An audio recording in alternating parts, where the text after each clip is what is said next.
You know what blows my mind? Most people think massive change requires massive action.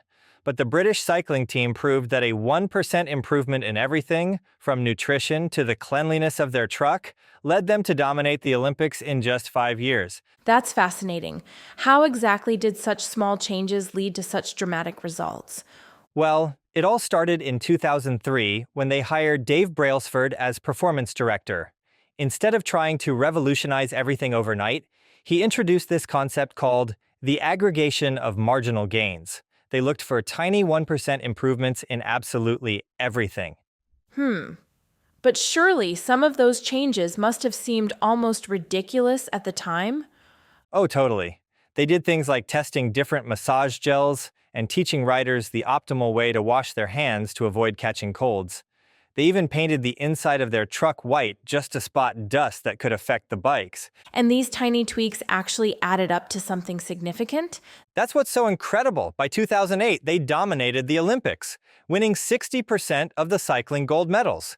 And at the 2012 Olympics, they set 9 Olympic records and 7 world records. This reminds me of something I read about habit formation. This engineering student who found a brilliant way to make exercise more appealing. Oh yeah? What did they do? So, this student in Dublin rigged his stationary bike to only play Netflix while he was cycling at a certain speed.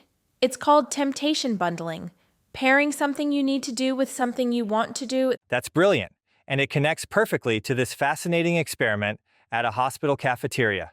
Instead of lecturing people about healthy eating, Dr. Thorndike just rearranged the layout, put water bottles by the registers, healthy food at eye level. Let me guess. It had a major impact without anyone even realizing what was happening. Exactly. Soda sales dropped 11.4%, and water sales jumped 25.8% in just a few months. No educational campaigns, no guilt trips, just smart environmental design. That really shows how our environment shapes our behavior more than willpower, doesn't it? Absolutely right.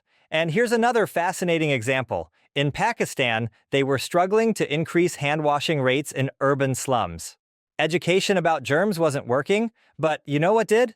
Premium scented soap that made the experience enjoyable? So, making the habit immediately rewarding was more effective than explaining the long-term benefits? Precisely. And this ties into something Jerry Seinfeld figured out early in his career. He used what's now called the don't break the chain method. Marking an X on a calendar every day he wrote new material. The goal wasn't perfection, just consistency. That's such a powerful shift in thinking, focusing on showing up rather than being perfect. Right. And it relates to what experts call identity-based habits. There's this great example of a college student who wanted to become a writer. He kept failing at his writing goals until he shifted from I need to write more to I am becoming a writer. So instead of focusing on the outcome, he focused on embodying the identity he wanted to have? Exactly. And here's what makes this approach so powerful. Every time you make a choice aligned with your desired identity, you're casting a vote for the type of person you want to become. These votes accumulate over time, building evidence of your new identity. That really changes how you think about personal transformation, doesn't it? It does. And here's the key takeaway. Transformative change doesn't require radical action. It's about understanding that tiny improvements, consistently applied, can lead to remarkable results.